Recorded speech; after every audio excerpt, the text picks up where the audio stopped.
Yang ori lah bro, masak sendiri tak ada hal. Tapi kalau lu hentam yang ada cam-cam, tu nak berdengung, tu lu cari pasal bro.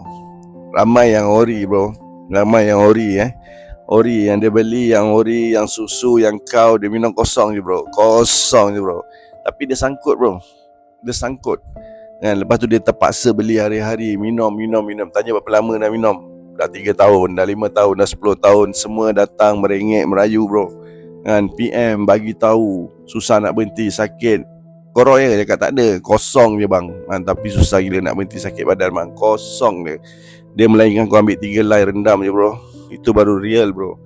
Kalau masak berpuluh-puluh helai, beratus-ratus helai, sama je bro. Sangkut tu yang kita tak nak. Sangkut tu yang kita tak nak. Okay?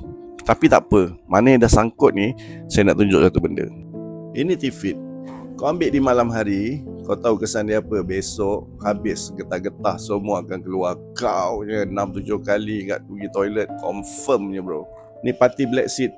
Party bro boleh tengok rasa dia memang memang pekat.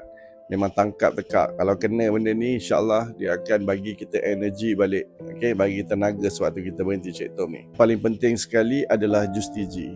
Okay, ni yang paling penting. Dia bagi kita tenaga sewaktu kita berhenti. Daripada hari pertama sampailah 100% kita berhenti. Tak jadi baik kain buruk, badan kita panas. Boleh mandi sewaktu kita berhenti. Boleh minum, boleh berjalan, boleh makan, boleh bergerak semua dan boleh bekerja. InsyaAllah dapatkan segera.